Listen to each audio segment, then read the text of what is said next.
most people, if not, we'll say most people, are leveraging technology in their everyday. And I think everyone on the whoever will be listening can agree that your mobile device is probably an appendage of your body, and you would definitely panic if you forgot your phone somewhere, because it's that important to some people. But we communicate and stay connected through mobile devices, through many different applications. And by doing so, you're leaving those digital footprints.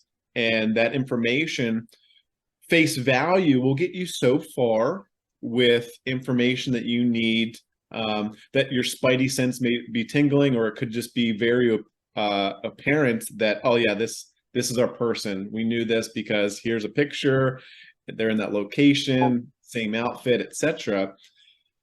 But what other information could we be gathering from those same data sets that people are openly putting out, and start to see a bigger picture? And The Ms. Texas Show is a voice of hope for victims, survivors, advocates, and community leaders against gender-based violence to share their stories and resources. We began showcasing life in Texas. Today we are impacting lives not only in Texas, but also around the world. Under our segment Military Time, we run this segment in partnership with the National Veterans Chamber of Commerce. We invite military and veterans who have overcome traumatic events to share their experiences during and after their military service. Under our beauty segment, we invite fellow pageant winners and contestants, artists, musicians, actors, models, and dancers, and last but not least, our survivor leaders from family violence, sex trafficking, sexual assault, stalking, and other traumatic events, who are ambassadors for these causes to share their lives and the impact they have made. To become a guest on our show, email us at MsUSATexas@gmail.com. If you would like to support victims and survivors of gender-based violence, make a tax-deductible donation to Hope Picks Global at www.hopepyxglobal.org. All right, everyone. Welcome again to another episode of the Miss Texas Show. I am your host, Eileen Dong. Today we have a special guest, John Sedoski. And John has like so many, expertise. I'm gonna just read a little bit and help him tell his story. So John earned his BS from West Virginia University, majoring in computer and electrical engineering. And during this time, he worked in the West Virginia State Police Digital Forensic Lab. Wow, where he was able to provide aid by using his education and applying it to the field of digital forensic.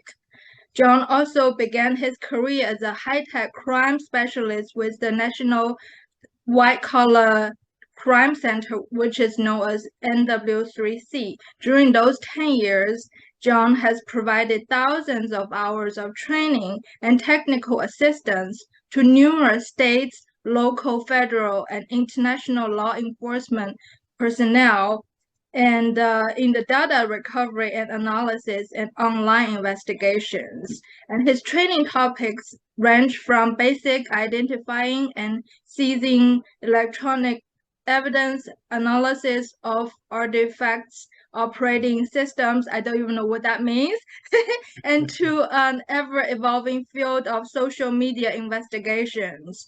And currently, he serves as the customer success manager with Cobwebs Technology. And he is part of a team of trusted advisors who build relations that empowers customers to reach their goals by staying in the continual communication and effectively resolving cases with alternate solutions tailored to their individual needs. This is really fancy technology words and everything, but I know John for a brief period of time. That in this short period of time, I can see he really demonstrates like using the effective solution. So the floor is gonna be yours, John. Tell us about like how did you all get started? Yeah, well, thank you, Eileen, for asking me to join you and everyone else who has a chance to listen.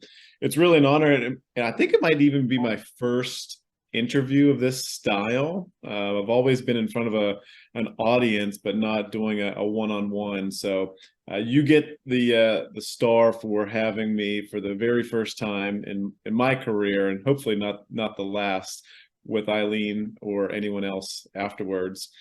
But yeah, thank you for that introduction and how I came to be where I am today. Like you mentioned in my bio, went to WVU, hence the background, the flying WV on my shirts. And I'm born and raised in West Virginia.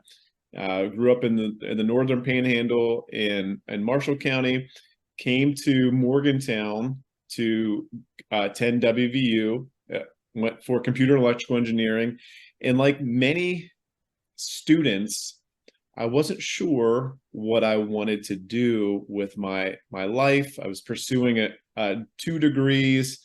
It was coming towards the end of my tenure at WVU, and I felt like I was Van Wilder and I could perpetually just go to college, discovering new electives.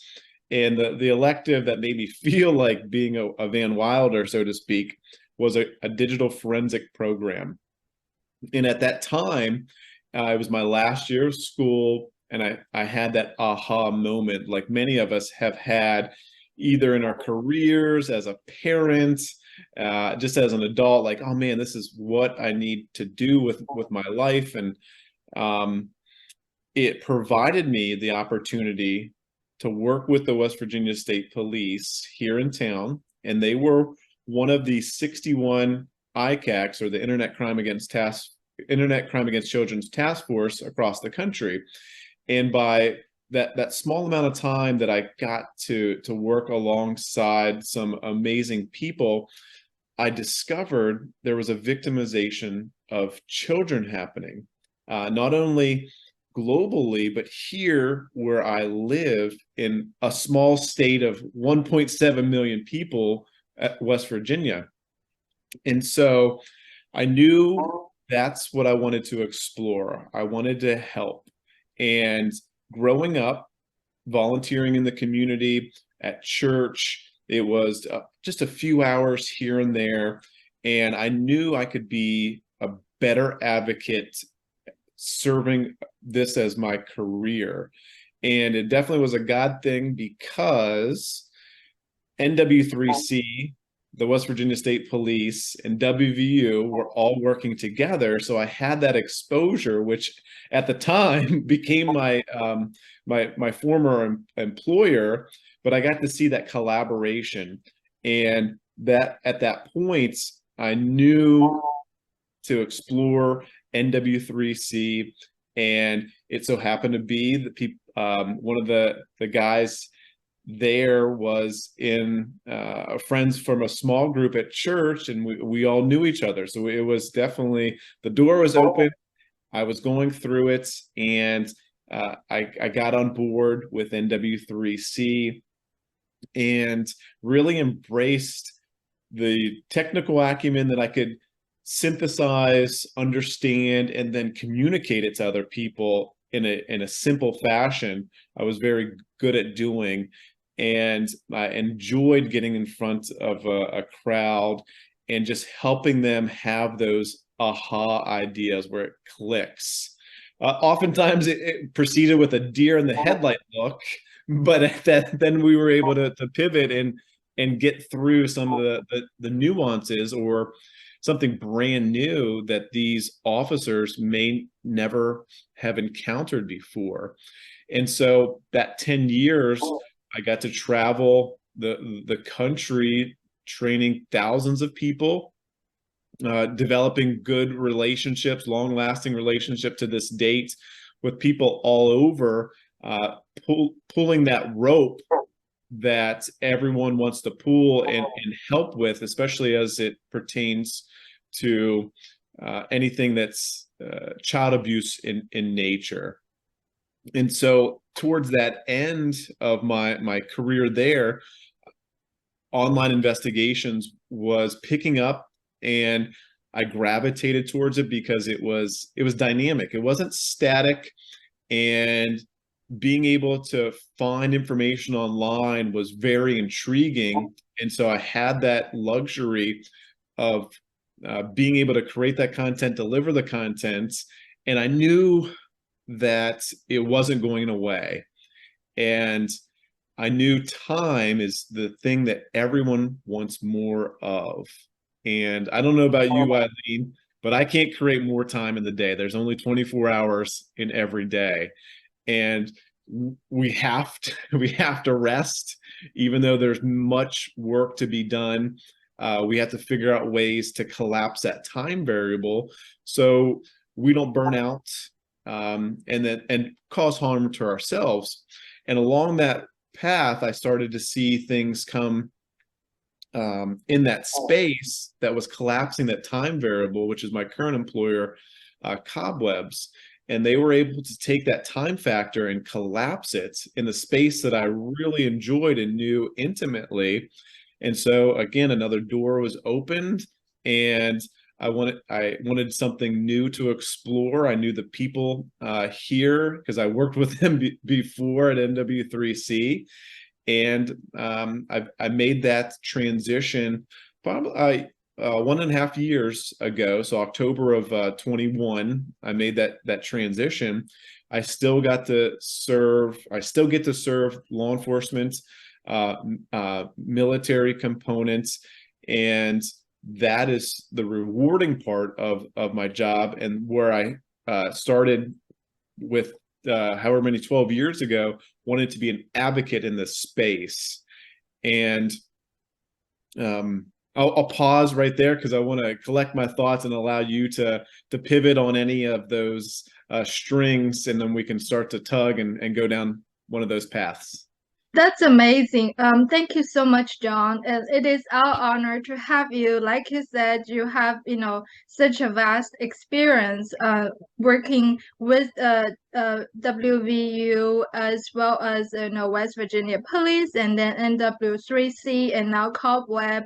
And I think, to me, what really impressed me or still impresses me is your vision, right? I know that lots of kids and youth that are in college should definitely listen to you, because so many people, they were like, I don't know, I'm just doing general studies, I Yeah. like HR, but I think I want to be a teacher. I'm like, well, maybe you can be an HR at the ISD or something, right? But how do they find this purpose? And in your case, you find your calling to serve the children, to serve, the unfortunate fact that, the children are having to face those online crimes. But years ago, nobody would have known. I think it was really just recently, that after COVID, things are kind of becoming more clear, even though the online crime has happened. Like, you mentioned about the aha moments, but were there, like, some clues back then, like 10 years ago? I'm calculating, don't want to give away your age, right? Oh, So you're good. back then, was there clues like of the online crime? I know it's the white collar crime, so maybe Yeah. it's more. So just a full disclaimer, the National White Collar Crime Center, NW3C, that's where they started with investigating white collar crime, but it's since expanded since that 40 plus years ago into all types of crime because of information being digital, and then taking that discipline and educating officers globally for them has happened. So the aha moments, it would have to have been after starting this, was just being a servant, where their adults are coming into this environment that's a new environment to learn, to better themselves in their careers and their current roles, or even trying to get to a new role. And that still is exciting, where you're trying to bridge the gap in their mind with something they know and something they need to get to, and you're the bridge. So that's just in life, where you're trying to help somebody out, and convince them ultimately that a different perspective. And it could be a mindset change. So those aha moments still happen today, and it is super rewarding, just like in our lives as kids that we were once ourselves, where you finally click, where you can finally tie your shoes without help, or you learn to drive without the need of a parent in the passenger seats. Same thing goes with today, where with adults, teaching them how to do something differently. And then when it clicks, it's like, oh man, that's great. It's going to save me so much time. And it goes back to that time variable that we all have to figure out how to save, how to delegate, and bring people together. You mentioned the vision. We can't do this by ourselves. You may try, you may get very good strides in whatever you're pursuing, but eventually you may get tiresome, and you need that support. You need to bring others to pull that rope together, because even though you're still holding on, it may not be budging as much as it was in the very beginning. So I'm glad that I have finally met you I'll bet last week, but I started seeing content appear along the human trafficking vein, and it just clicked. Hey, John, if she's trying to build her network to put more people on that rope, just do it. And so I started messaging people, hey, you should probably reach out to this individual. I think you have a lot to talk about, and figuring out some solutions. You all know about the problem, but the most important thing is execution, having a solution. Don't just be a bell ringer, because you need to have some actions. So it was very rewarding to hear that, oh yeah, that's great. I've already reached out to her, or I'm going to reach out to her. And like you noted last week, you had no idea when Kateri reached out to you out of the blue. It was because she and I have known each other for years. And I was like, send her a quick message. Hey, I think it would do you well, from your position as the bureau chief at the Queen's DA and the computer crime unit, to reach out from your perspective to Eileen. And that has since happened, and Kateri was on your show. Amazing. I cannot say enough.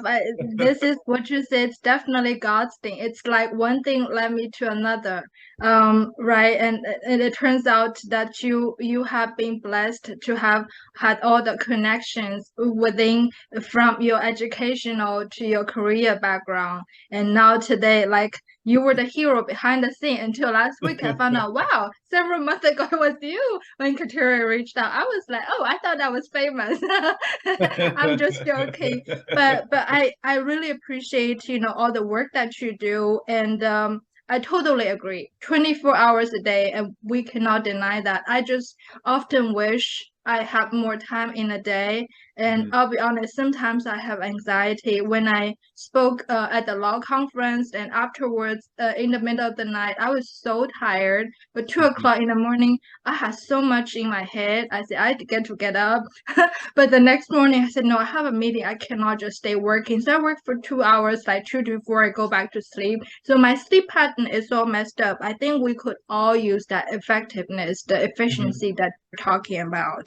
And I think it's also very important about, what you said about the problem solving, because we all know these problems, but it's most importantly about the problem solving. So can you tell us more about, with the relationship to human trafficking? That's how we initially connected.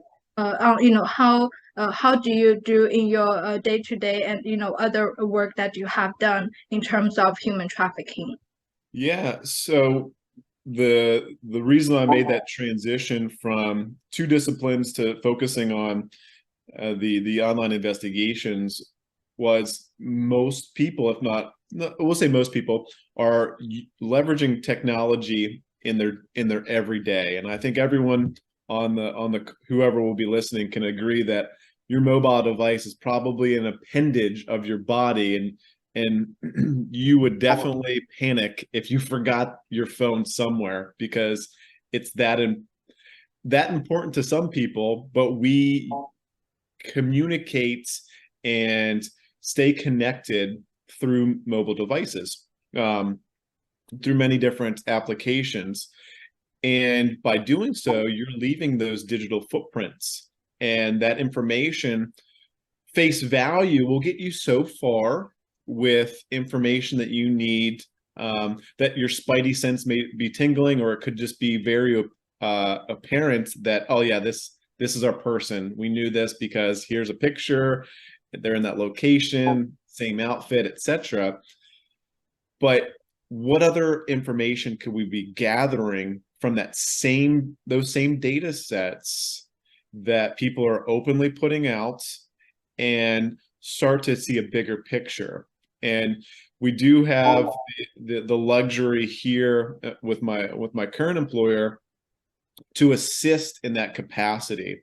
And that could range from building out networks of individuals and seeing how everyone's connected, with the advent of cryptocurrency, being able to have financial transactions be available to see where the money's flowing, to discover new entities. And really, you could break down, it's just criminal activity at law, and then you could look at the specifics for human trafficking with seeing what websites are being leveraged for the sale of individuals or sex crimes, and starting from there and just trying to piece together information, whether it's visual information or textual information, and seeing where that thread leads you. And that's, by putting into a platform, is very valuable than just doing things manually. Like right now, I look across my I have a tab problem, and not the drink, but my tabs across Google. I don't like to close things, so I always have these tabs. And people who perform online investigations probably can empathize. Like, yeah, they have tabs because they go to this widget, this site over here, to look at information, try to correlate it with other information, and that becomes taxing. So it's a blessing what we're able to do here at Cobwebs, to take that selector that you find in your investigation and then see where it leads you. And that same information that you physically see on your desktop, on your monitor, is just the tip of the iceberg until it's captured, and then you start to see analytics. Then you're able to gain insights with what people have commented with a post, and you start that loop until you have enough to substantiate criminal activity, or get enough to get a warrant, or to actually go apprehend somebody. And it goes back to the time, and that is what's most valuable. And I feel that the agencies that we support realize that, because the people that they're apprehending or rescuing,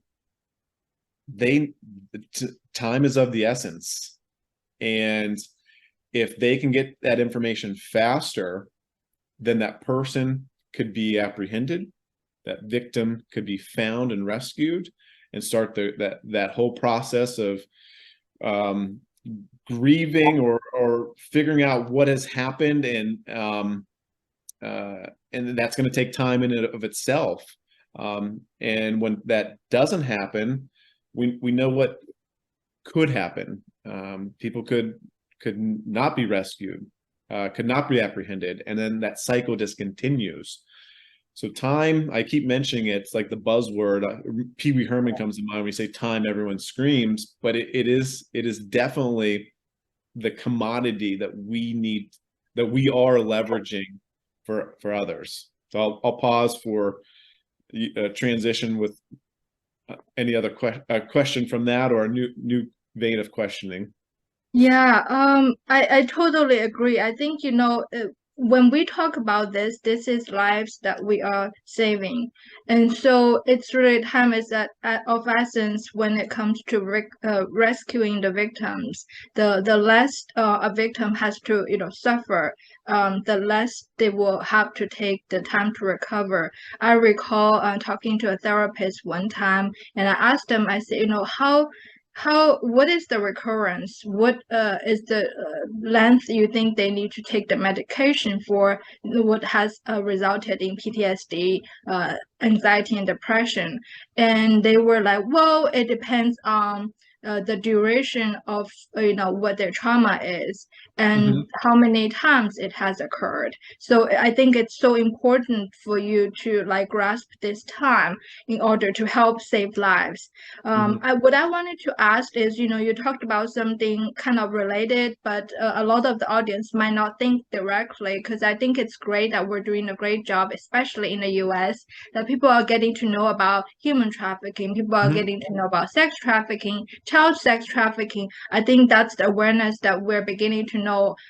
When you said that the deer in the headlight kind of look, I still get those, but not as much when I talk about human trafficking. But once in a while you get that, but we used to get more often. So that's a sign that we have done a great job. But when it comes to digital evidence, when it comes to money laundering and cryptocurrency, I know that currency is not that new, but it's still relevantly new. So can you tell us more, in your work, what did you find about the criminals when it comes to money laundering? What do they do with the cryptocurrency, and can you get into more details about that? Sure. Criminals are always going to be a few steps ahead of law enforcement, just because there isn't any boundaries or policies prohibiting them from doing criminal activity. And law enforcement has to pivot and transition when that happens. So yes, cryptocurrency is not going to go away, the digital currency, and it's still transactional. You can still follow the money, and they do try to do their best at going from one currency to the other, or through a mixing service to eventually get to fiat currency, or what we know as the dollar. And that still has those transactions. So being cryptocurrency has a digital ledger, that's great. And there is some apprehension with cryptocurrency because it is new, and it's not many agencies know how to respond. But we have great agencies doing it both at the local, state, and obviously the federal level, like with IRS and their CI, their criminal investigation unit. And we see, and we probably even use apps ourselves to transfer money, Cash App, Venmo, others. And that's just another access for criminals to share or take payments, receive payments.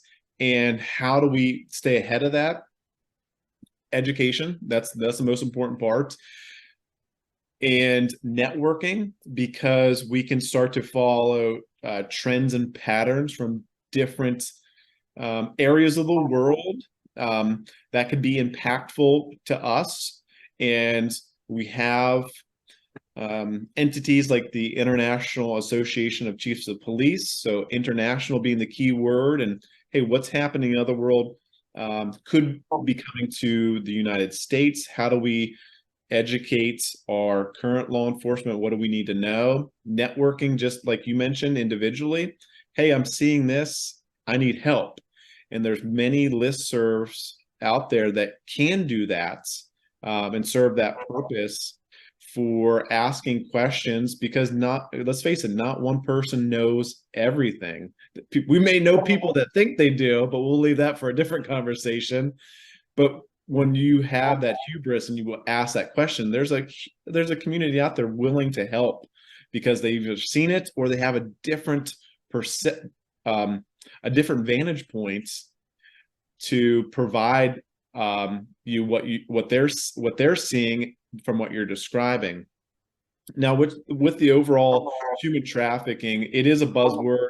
I mean, you'll see that on Capitol Hill. That is the buzzword, and it can start to dwarf some of the other serious things that I made mention of, like with ICACs or child sexual abusive material. It may not get flagged as human trafficking, but people who are trafficked are often children, and those children could be part of some type of physical abuse or sexual abuse. So that human trafficking component is being seen in the limelight, and talking about it openly. We discussed this in certain cultures. It's no bueno. They don't want to talk about it. If you're a victim, keep it to yourself, because there's this stigma to it. So the more we talk about it openly, then more people are aware, and that's going to help, because it comes down to protecting kids, and kids getting put in bad environments not by their own choice. And how do we as humans who want to be connected, and we have our communities that we live in, educate those? And if we all did that, then less people would be victimized. I'm not going to say every, because there's still sin, and that's a whole different theology conversation we can have, but we can prevent. And it is an epidemic. We talked last week on exposing this thing, human trafficking, and how kids are being re-victimized. And the movie Sound of Freedom is coming out, and that's from a true story from an HSI agent and rescuing kids, where he was the one with his team going out and apprehending the pedophiles, those who are seeking to exploit kids or finding joy in certain aspects of sexually exploiting kids. So with the movie The Sound of Freedom, it's just going to bring that exposure to a larger audience, and I feel that's going to help put more people on that rope to start pulling, because you're going to have those units that are in metropolitan areas, your federal units that they're designed for countering human trafficking, and to stay left of boom, like some may think or some may say, is preventive. What could we do to prevent someone to be put into that environment and have harm caused to them? So you will start to see, like, you yourself had a vision, created and became a part of an organization. You're seeing that even more so. You have Tim Tebow Foundation, you have Deliver Fund, you have Operation Underground Railroad, which is where the HSI agents created this organization that's in Sound of Freedom.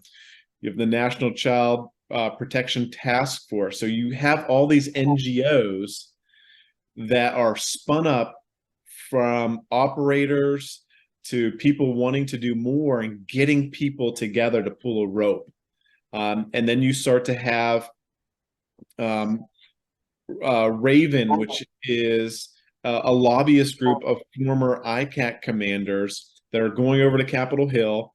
They're educating Congress on, hey, this is a problem, and we need the support locally to investigate this, because they are inundated with cyber tips from the National Center for Missing and Exploited Children, and they don't stop. And so it becomes overwhelming. And then that leads into what we mentioned earlier. It takes a toll, a physical toll on one's body, a mental toll, changes the culture within that agency, because it's the what they have to view, hear, read is very taxing. And you see humanity at their worst. So now you have those NGOs, like I just made mention of, and then you have mental health NGOs coming around, because it is needed, so that way they can continue to be successful and maintain them as a high functioning unit. I'll pause.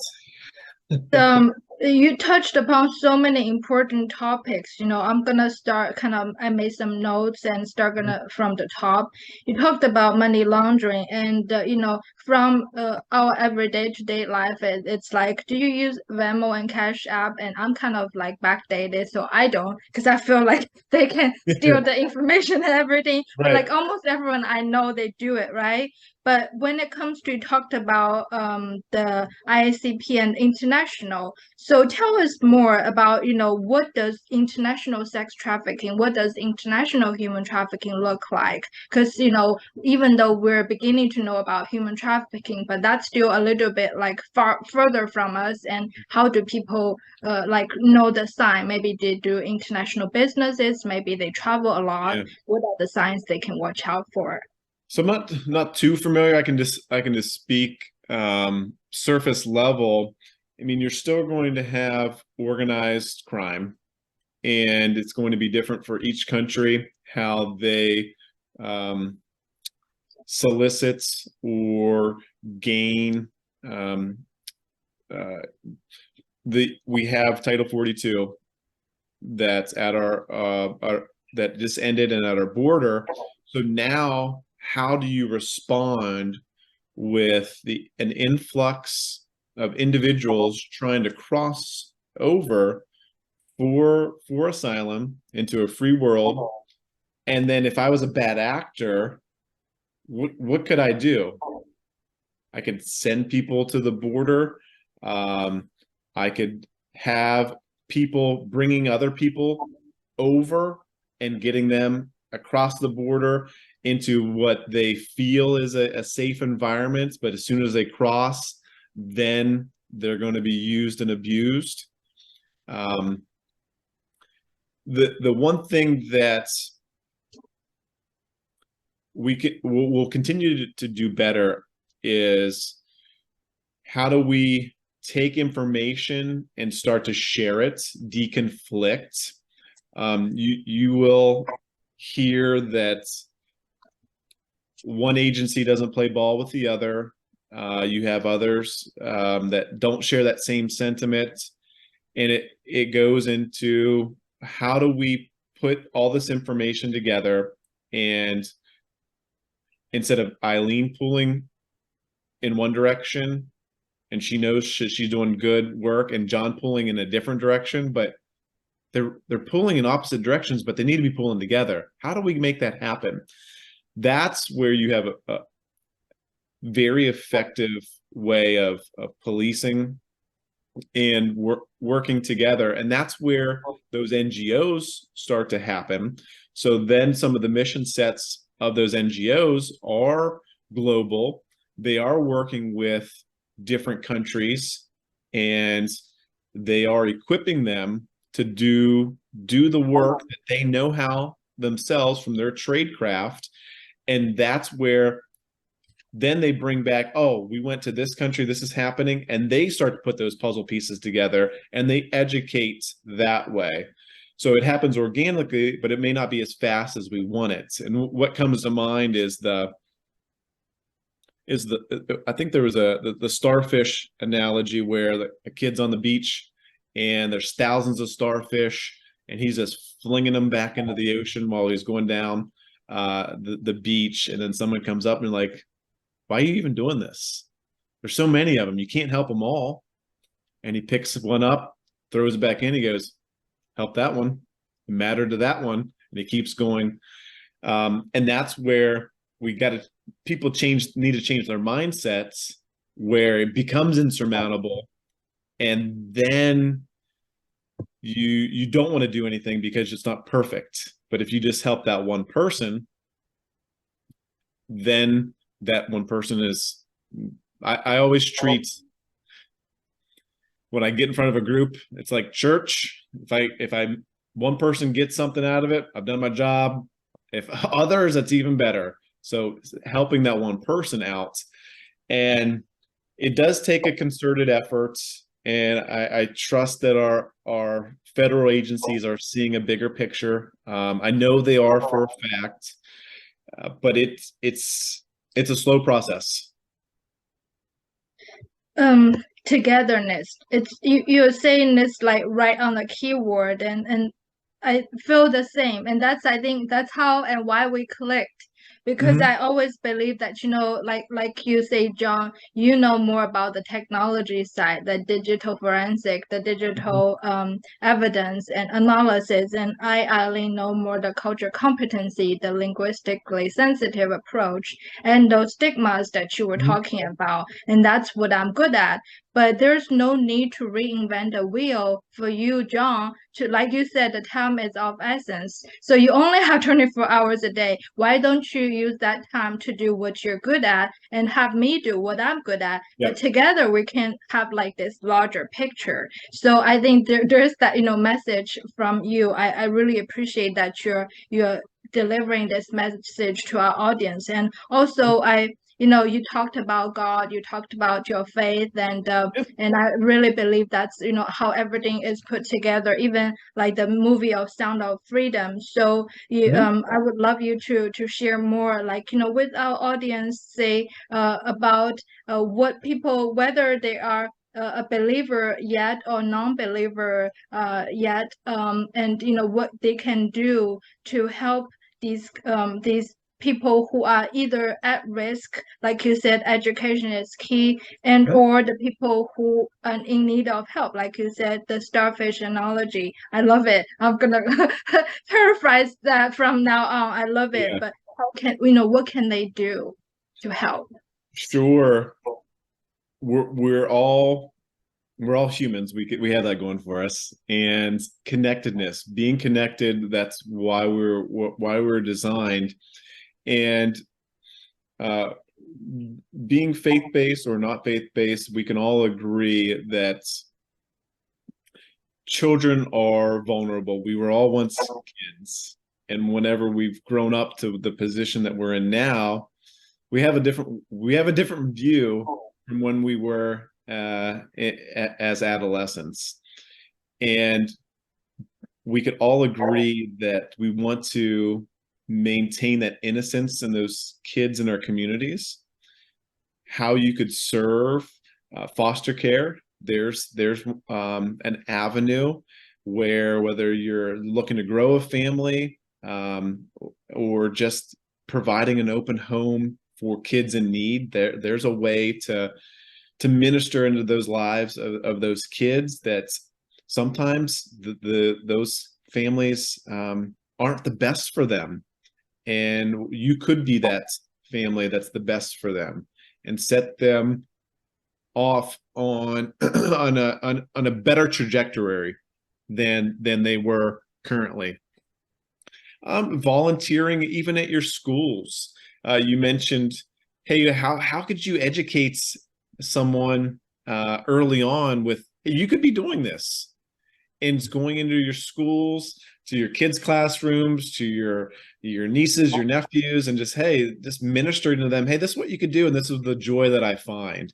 And those little things could be very impactful. I got the privilege to hear one of our state senators, who's a fourth grade teacher, and she and others would go into the community, and they knew some families that just needed some extra tender love and care, and they'd pick them up. They'd go to the mall, go to a park, and Taco Bell was the point of the conversation. And the one, I feel it was a little girl, she was just didn't understand why she needed to have math.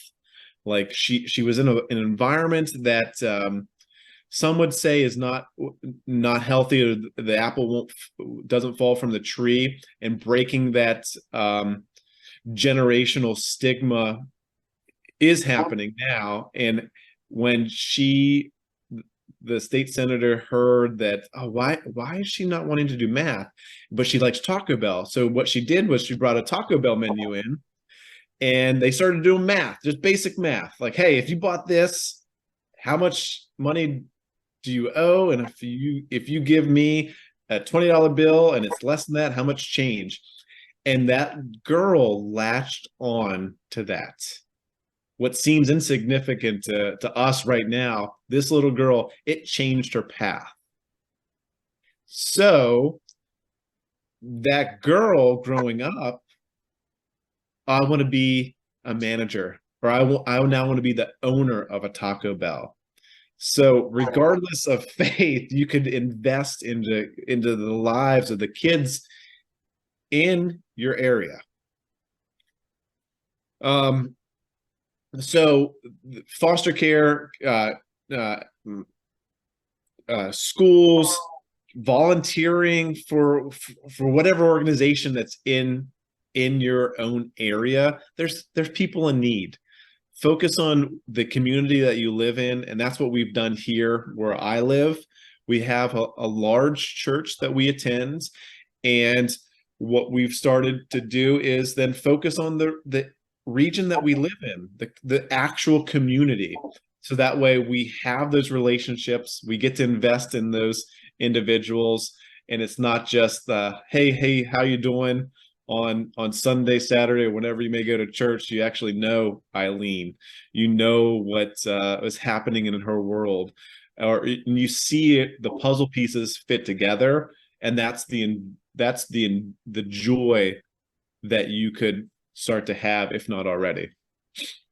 Thank you. It's such good message. I often hear like people like this is like contagious. Like if you can do this, and then you might not see the fruit yourself, but someone else benefits from that, and then they can use that to continue to help other people. So John, thank you so much for this. Like I'm making notes even after I have met you. I'm like, wow, I'm learning something new each time. I think we need to bring you back from time to time to teach us more things about you have learned, and I know you're knowing and learning everything all the time. So before we let you go, is there any other message and any other thing you want to tell our audience?